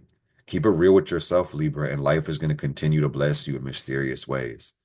And I love it. I love it. I love it. And what else? I mean, the South Node is going to be getting out of y'all's house. So to me, I just say, get ready to reinvent yourself. My face started itching when I started talking about it. It's the funny thing. It's like I literally started scratching my face, my first house. As I said, y'all are itching to become a new person, to become a better person. And you want new people, better people around you today. Or some of y'all are like, please let me go hermit mode. I'm so fucking tired of the world. Either way it goes, Libra, know that there is beauty within you. Yes, there's beauty within you. And I want to reiterate that, man. Seriously. And my spirit guides are saying, yeah, don't address that one stupid Libra anymore. And I'm half addressing them. Hopefully they clicked off the fucking video and clicked off the earth. I know, but yep. Every other Libra I fucks with. Oh, I can't stand me, bro. That's my resolution. Don't even bring up this energy into the world. We're gonna come up with a fake fucking name. It's gonna be an alias, the broke ass bitchless stinky cigarette smoking fuck you guy. And we'll just use him as an example of everything wrong with the fucking world, the devil energy. And he'll be our character in the show Fire Family when we need to talk about boundaries, when we need to talk about people that don't give a fuck, bullies essentially, because that's really what that is. Somebody who doesn't give a fuck about your boundaries or autonomy. That's a fucking bully. Yeah, so the bully, we're gonna call him stinky fuck ass jabroni. I don't have any of those watching my channel because the universe slapped the fuck out of him already. But anyway, you're all right with me, Libra. I fucks with you. Don't be a jabroni. Be peaceful. Be loving. Try not to impose your will upon other people, okay? Mind your damn business. All right. Respect boundaries. And when it comes to your evolutionary, your Pluto, just understand that, real progress in your personal life will become as a result of a humanitarian concern, not just showing your own ass. All right. But for some, it really is going to play out that way, where if you're beautiful enough, if you actually got that thing and it's really thangin', and you don't have to try to convince people of it, they really tell you, God, you are so fucking gorgeous. If your DMs are flooded, it's like shit. All you gotta do is post the pics and you're gonna get fucking rich. Okay? But some of y'all have not been hitting the Stairmaster. You have not been slimming that shit up. Can't tell the difference between you look like a refrigerator, dude. Not even trying to be a dick, but that is so mean, and I'm so sorry. I'm so sorry to tell you that, but it's like, hey, dude, can't tell the difference between your stomach and your ass. It's like a stum-ass. It's not good. Am I gonna get banned for saying this? Am I gonna get flagged? Are y'all reporting me right now? You said, oh hell no, bro. I can't. That's a violation. I'm not tolerating that shit. I didn't come onto YouTube to get abused. I'm sorry. I'm so sorry, man. I have a Pluto in the third house, aka a lack of self-control when it comes to my thoughts. And that's my fault, not Pluto's fault. That's my fucking fault. So basically, as you ring in the new year, Libra, your job is to get thick, to get sexier, okay? Fifth house Pluto energy. Let me lock in, man, because I'm getting way off the rails. But anyway, oh, speaking of the third house, let's talk about Scorpio. Libra, peace be with you, love be with you. remember perfection is a fleeting goal. Before I move into Scorpio, just know that like you're gonna be with you for the rest of your life, dude. So genuinely love yourself now, accept yourself now. And even if you want to change or transform yourself radically, you'll do that a lot easier with love as opposed to hatred. And, you know, I can't tell y'all how to feel. That to me is kind of a bullshit idea. I hate when people tell me how to fucking feel. So I will just say if you have hatred inside of you for yourself, shit, you can use that as self-improvement fuel. Everything is energy for your betterment, but just focus on yourself and love yourself, okay? Let's talk about Scorpio now. Scorpio. This is going to put Capricorn in the third house. Okay, Scorpio, let's line you up with the ascendant right quick. Let's get you a quick lineup. You should get a low taper fade, Scorpio. That's what I'm thinking. And you're like, but I'm a whole woman. I don't give a fuck. Go get a low taper fade. You look really good with a low taper fade. All right. Clapped. Clapped. Clapped. Clapped. Rest in peace. Clapped. All right. Your hair, rest in peace. I'm playing. Okay, Scorpio. This is actually going to put the sun in your third. And I know that my Placidus is falling apart a little bit. So Pluto is really going to be in the fourth house for the Scorpios. So the thing about the third house of Capricorn for you, beautiful people, that's what I'm gonna call y'all. You beautiful, sexy Scorpio risings. Ugh. Oh, I want to grab some of y'all by the face and just, ugh. Get my freak off no Diddy. You guys look so good. Why did the universe make you guys? Why are y'all so fucking sexy? I'm about to dunk my head in ice water. All right. Scorpio rising. Third house sun transit. Capricorn season is about getting your mind right, expressing your ideas, journaling, publishing. You might start a blog. You might be shit posting on threads. I hope so, man. Use threads as your diary. Fuck your actual diary. Nah, what do you call that? Is that sapiosexual? You call that a bibliophile? Somebody who be fucking on books? I'm a pansexual. I'll be fucking on pans. You can't take me to Target or really anywhere for that matter. Anywhere with appliances or cookware. Cause I can't stand it, bro. What the fuck? Something's weird about my spirit, y'all. I think I'm okay, but I don't know if that's the truth. Cause like as I'm talking about it, I had this, what I'm saying? You heard when I said, that was a physical reaction to this energy. It made my body twitch, bro. Like it felt like someone jerked the wheel while I was in a car, but I'm sitting still at my desk. What the fuck? Something's wrong with me, dude. No, I'm playing. But anyway, this is a beautiful time nonetheless. So I would just say mindset for Scorpio being the real priority prerogative.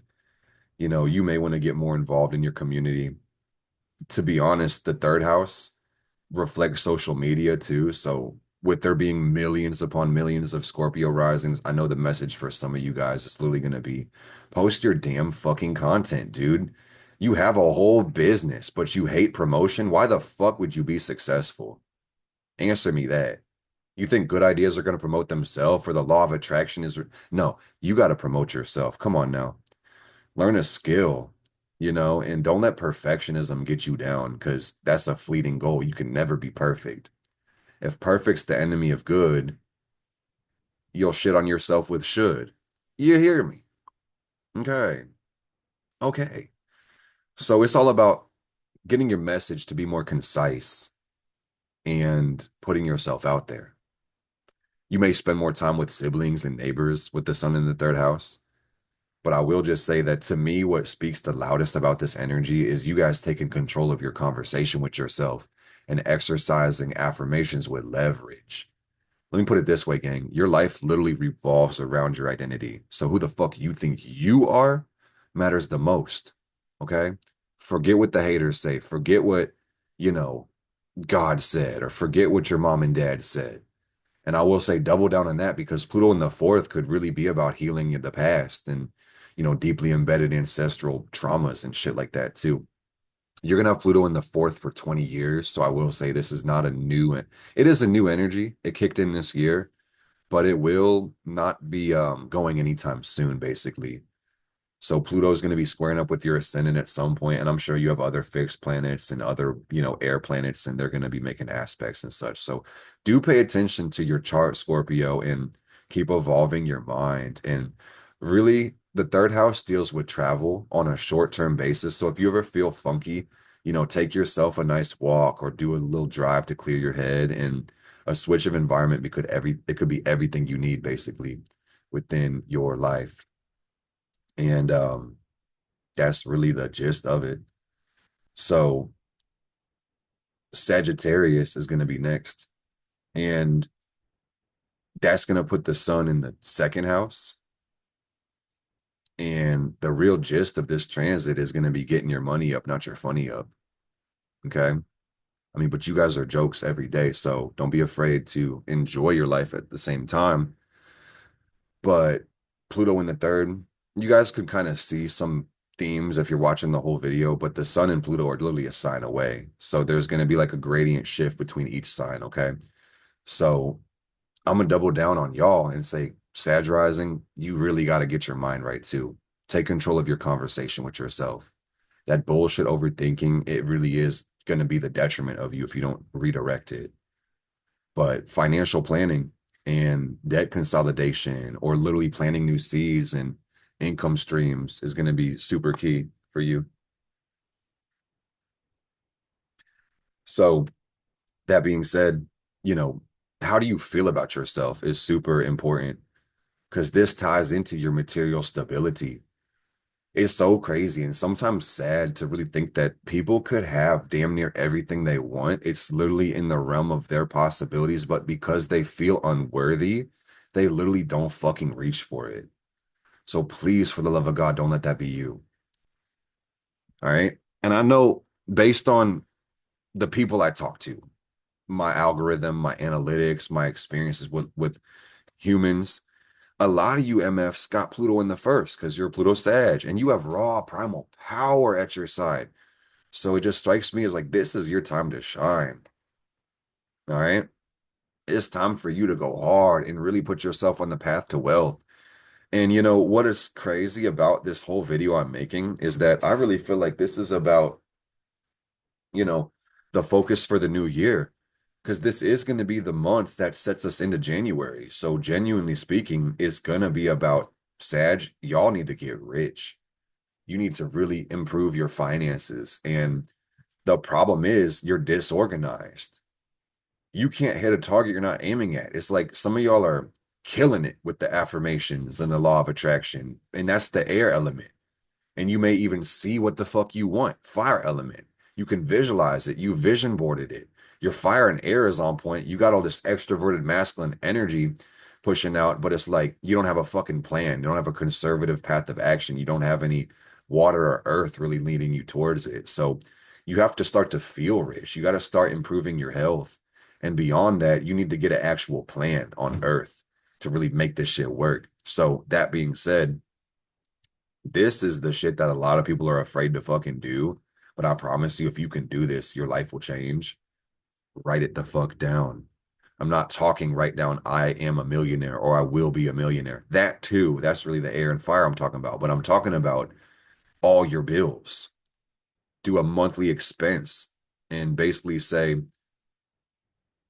it costs me X dollars to live. Add up your rent, add up your phone bill, add up your grocery bill, add up miscellaneous costs, add up subscriptions, add it all up, add up debt payments. And now you need to clear off high interest debt, kill off all consumer debt. Seriously, make a plan, write down your expenses, write down your income. And some of y'all are realizing you have way more month at the end of your money, and that's not sustainable. So what are you going to do? Cut back on unnecessary spending. And then what are you going to do? You're going to make more money. You're going to hustle. You're going to plant more seeds. You're going to find new income streams, professional opportunities. Some of y'all can't afford to work that broke ass job. You're like, I can't afford to leave. I need this income stream. Bitch, you're not making enough money. I'm not trying to be a dick, but I care about you. That's why I'm saying this shit. It's like you need to receive more money. That's really real for somebody out here, man. And I see Saturn going through the fourth in the whole sign chart. And that's rough, dude, because some of y'all may feel like you really have nobody to depend on, but that's actually beautiful in the same note that like you get it out the mud. When you have all of your own, when you're self-made, self-paid, ain't no burning bridges, bitch. I don't need your help. This is giving fuck you money to me. That's what I'm feeling. Is like, girl, I don't need your help. I got it on my own, you know? So maybe there's going to be some short-term sacrifices for long-term sovereignty, but it'll be worth it. And when you make that plan and really build the road of wealth in your own life, you'll be grateful you did. So let me simplify it into a three-point plan. Simple, simple, simple, simple. And you may consider writing this shit down if it's empowering. I think this sits in the back of a lot of people's minds, but if they don't pay attention to it, they can't bring it to the front of their life. So number one, spend less than you make. Number two, pay yourself first. And number three, invest. And there is no investing if you don't pay yourself. And there is no paying yourself if you don't spend less than you make, okay? But at the same time, if you are in debt up to your eyeballs, consumer debt, high interest debt, it usually doesn't even make any sense to invest. Well, because your investments genuinely aren't, generally, I should say, are not going to pay off more dividends than high interest debt. So it's hard to work on financial freedom when you are in debt. So clear debt first and then work on getting your shit together, and then you got it together. Alrighty. But at the end of the day, you got to recognize that you're worthy. And if you identify with your struggle, you can feel like less than worthless, especially if you calculate your net worth. I know what this is like from personal experience. If you calculate your net worth and it's in the fucking negative, you're like, yo, is the universe telling me I'm less than worthless? Oh, hell no. So the secret is that debt is actually a reflection of the universe's belief in your future earning potential. Oh, yeah. Now, how's that for an empowering idea? You got this shit that can make it shake. You got the skills that pay the bills. And for some of y'all, that might be slightly exaggerated, Sag. But let me just say, if you are willing to learn, you absolutely have the skill. You can't teach coachability to somebody. So if you're willing to grow and learn, you actually have the skills. Think about it. The public education system kind of failed a lot of us because it teaches us what to learn, but not how to fucking learn. But if you know how to learn, you can do damn near anything. Seriously. You can free your fucking self. Yes. YouTube University. This is a crazy fucking time. Pluto in the third house for you, Sag. Am I tripping? Am I bugging? No, that's 1, 2, 3. Sag 1, Capricorn 2, Pluto, Aquarius 3. I'm telling you, Sagittarius, the riches are on your fucking phone. They're on your phone. My mentor, who actually is a Capricorn, quite ironically, he wakes up at the crack of dawn before the stock market opens. The stock market opens. He presses a couple buttons on his fucking phone. He makes $10,000 or more. He presses a couple buttons to close the trade. He can go the fuck to sleep. And he makes that all before people go the fuck to work. While people are stuck in their morning fucking commutes, he's already made their yearly salary. How fucking crazy is that? From his phone. Anything's possible.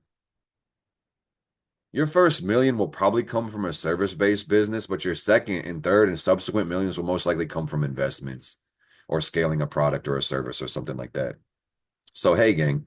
And really the fucked up thing about it, even just taking it back to the investing example, is like, bro, you can literally build a skill doing goddamn nothing. Just moving around financial instruments. So I'm just saying, as a leader, as someone who's taking on the role of a coach, my genuine job, as I'm realizing now, is to not believe in people's lacking limitations as much as they do. Okay? So if you're listening to me, Sagittarius, and you just want to live a beautiful, fulfilled life, this is your message: to go all in on learning something. Learn a skill that can create income for you. All right? And consider going self-employed, or even if you want to work a job, you find meaning in your vocation, shit, yeah, spend less than you make, pay yourself first, and learn to invest. And that's the road to wealth. And let me also say, because I can hear spirit interjecting and saying they get it, and I'm just turned up because quite literally, I'm Saturn in Taurus, and I'm working on this second house energy, my motherfucking self. But the second house is also resources, intangible goods. Some people are so fucking poor, all they have is money, Sag. So it's like that can't be you. You got to be happy. Love is the meaning of your life. Don't be so stubborn and closed off to the point where you can't even have good relationships, okay? And open your heart and your mind to love.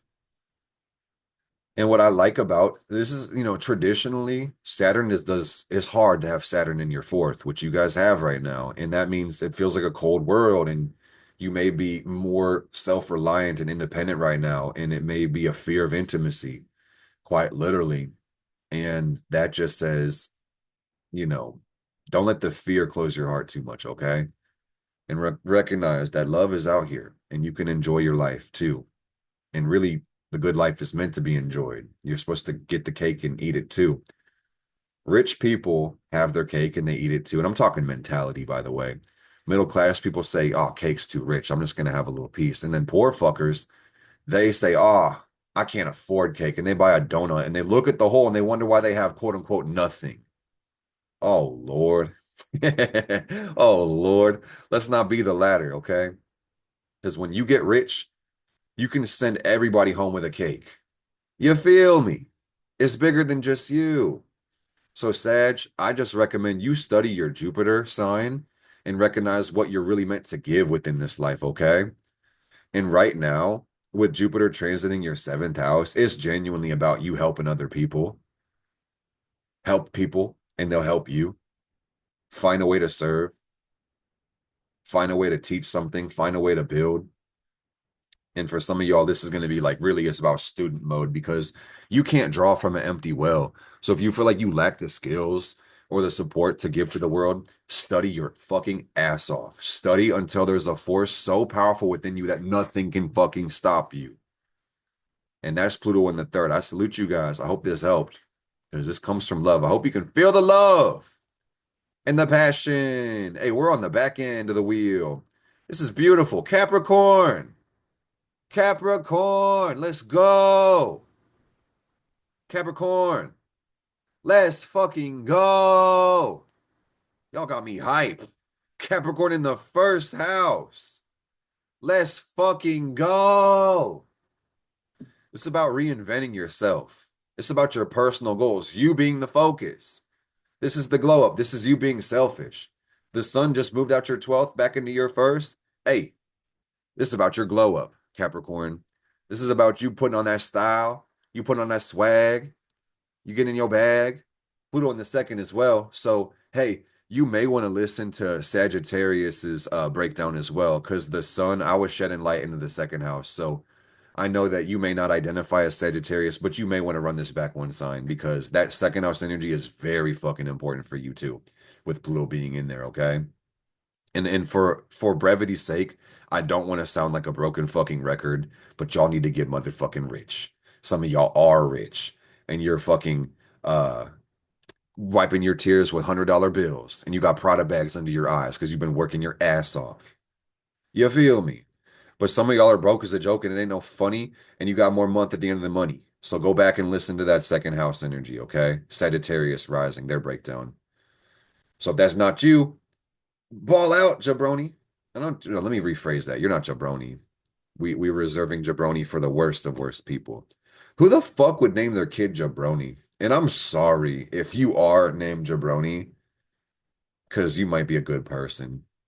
I've been using that name to I've never met a jabroni in my life. So maybe I need a new word because I bet the way there's billions of people, somebody's got the name jabroni.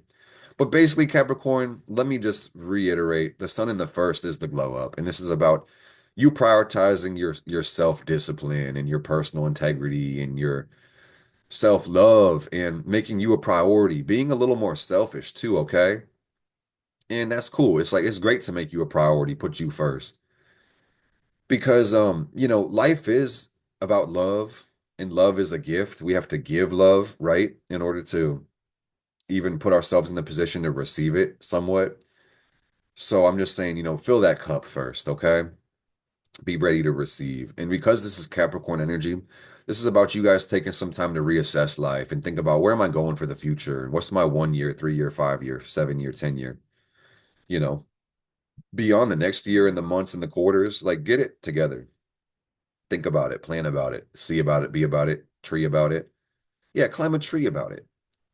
Have a good time about it. Have a good D about it, a day about it, and then pray about it. And then get off your ass and hustle. Because God's like, what are you asking me for when you got legs and arms and a mind and internet access? What the fuck? Oh, hell no. God is gonna cook you. He says, bitch, you praying for money? You are a Capricorn. What the fuck?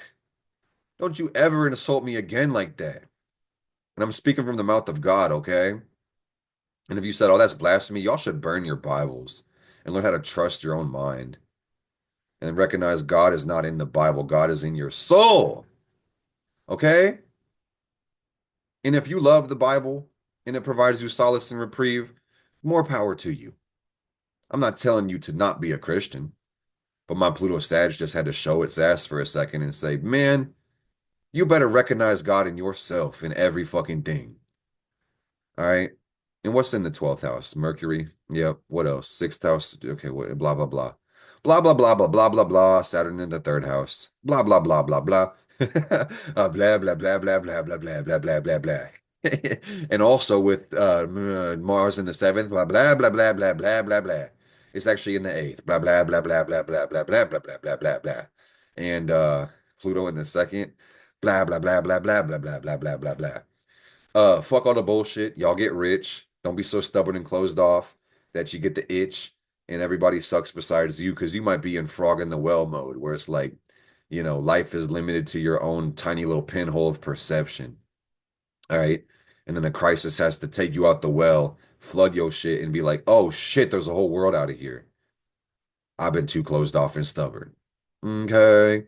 But at the same time, when you're self-made, self-paid, and self-promoted, give yourself a raise, ain't no burning bridges, bitch. I don't need your money. Fuck you. Double fuck you. Yeah, that's how I feel from the bottom of my heart. Bitch, my time is worth more than all your money. I'm not kissing your ass. It's like that. Yeah. And they said, well, you're being, stay humble, bro. It's like, shut the fuck up. They say you got too much ego, and it's crazy to lack self-awareness and self-control. These motherfuckers who tell you that you're egotistical because you're successful and self-assured, they don't even realize it's them projecting their goddamn ego on you. They're so egotistical, they want to tell you to be less egoistical. It doesn't even make any sense, bruh. What the fuck? And let's be real. There's a difference between egoism and egotism. All right. And motherfuckers don't know shit about their own dick. They be fondling us, forget there's a whole dick there, bro. What the fuck? Capricorn, stay woke, stay lit, have a good day, and stay prayed up. Because I wasn't trying to advocate for y'all not to be inspired by the universe, but just understand when you pray, you're supposed to be sent to your fucking knees. You're not supposed to just get on there, oh God, please, I want a Bugatti. No. When you pray, you become an offering for God. Use me as a vessel. What the fuck am I supposed to do, God? Help. That's how you pray. Okay? It's like you could pray for world peace or you could be world peace.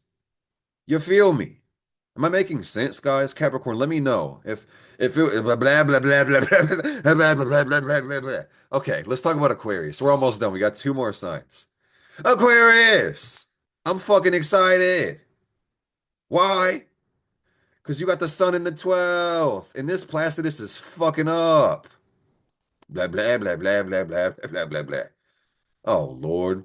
It's because we're 2 days into Capricorn. Let me back that ass up. Oh, back that ass up. Oh, back that ass up. Let's move it forward now. Back that ass forward. Back that ass front that move that ass forward. Damn it. This Placidus is fucking cooked. I should have put my shit on Equal House. I should have put my shit on. Oh Lord, forget about it, dude. Let's just pretend, Aquarius. Let's just pretend that the sun in this chart was in your 12th house. Because it really is in the 12th house for my aquariums. But it's showing up in the 11th. So pay no mind to that shit. Aquarius rising. Hilarious, I sing. Blah blah blah blah blah blah blah blah blah blah blah blah blah blah blah blah. I got my lobotomy at Claire's, by the way. Basically, the 12th house sun. This is about y'all disappearing. For real, poof, I'm gone. Where the fuck did the Aquarius go? Shit, nobody knows. So we don't talk about those anymore. They're gone. Give them 30 minutes. Give them 30 days to chill. All right. The 12th house is about y'all resting and recharging your energy and you just being a bad bitch by yourself. It's hermit mode right now. And to me, there's like two stages of the hermit energy because y'all already know what I mean. It's like fucking off is one, and then returning to the village is two. Because what's the point of fucking off if you don't come back with the sauce? All right. So now it's time for you to fuck off, Aquarius. Respectfully and lovingly and endearingly go fuck off. All right. And spend some time to recharge and regenerate and meditate and get into your spiritual bag and to focus on your subconscious and just understand that this is going to be a more deep time for you guys.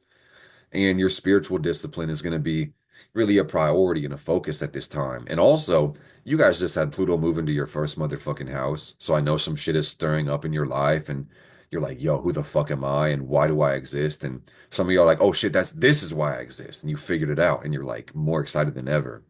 So you might have had a new project, new passion. Like life is changing for you guys. Very interesting, very deep.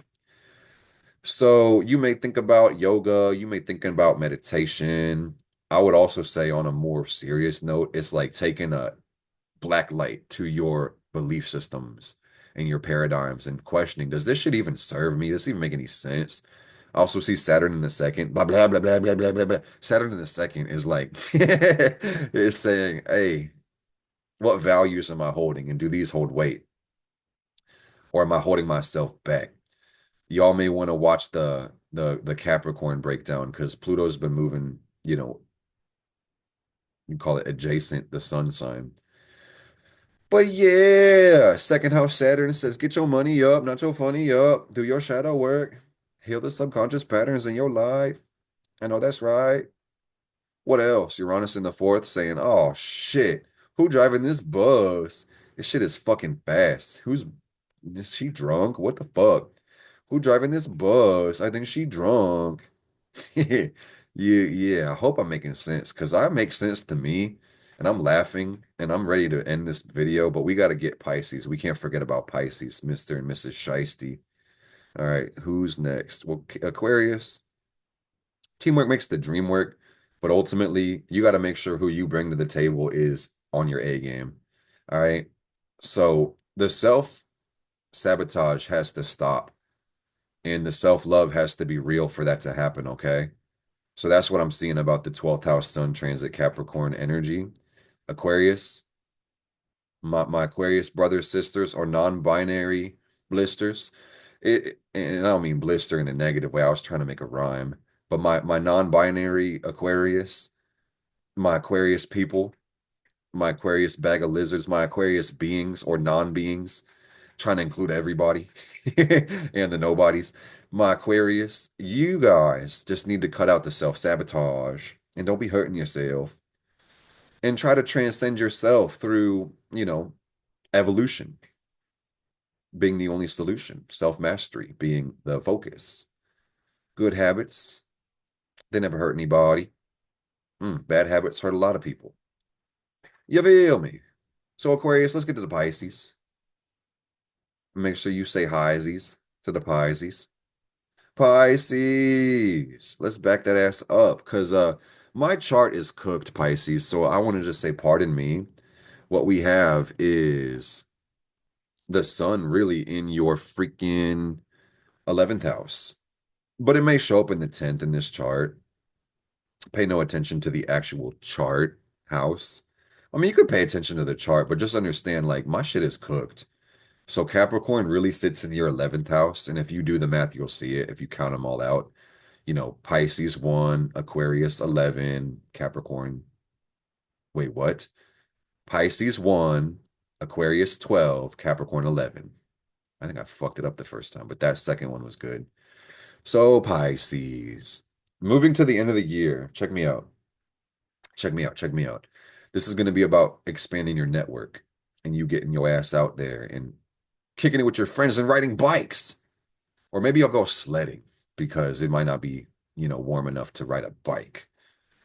Getting some bikes and riding with your friends. This may be about a community project. Sometimes 11th house is solo dolo, like your higher individuated self.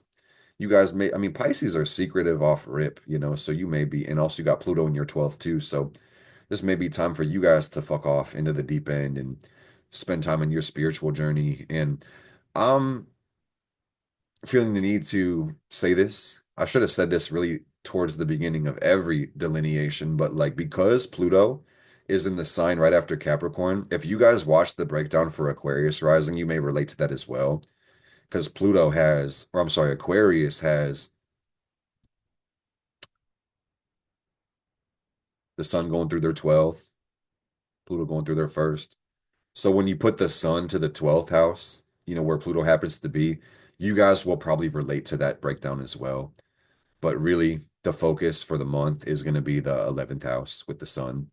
So teamwork makes the dream work, guys. And you can do way more with a unified, collaborative effort as opposed to an individual one. Seriously. Collaborate with like-minded individuals, achieve shared goals, work on long-term aspirations and dreams, and reconnect with friends, contribute to a community. And, teamwork makes the dream work. But at the end of the day, guys, you gotta consider what you bring to the table. Who are you? Pisces, Saturn in the first is really about you mastering yourself right now, mastering your emotions and being disciplined. And Mars is also asking you to lock in with your habits too. Blah blah blah blah blah blah blah blah blah blah blah blah blah blah blah blah blah blah. Blah blah blah blah blah blah blah blah blah blah blah blah blah blah blah blah blah blah blah blah. So Capricorn season, this really is about structure, discipline, goal setting. So no matter what your rising sign, align your actions with the themes of the house. Capricorn rules for the best results. Let me show you. It's Mr. Meyer with the fire. And we started with Mr. Cool Guy.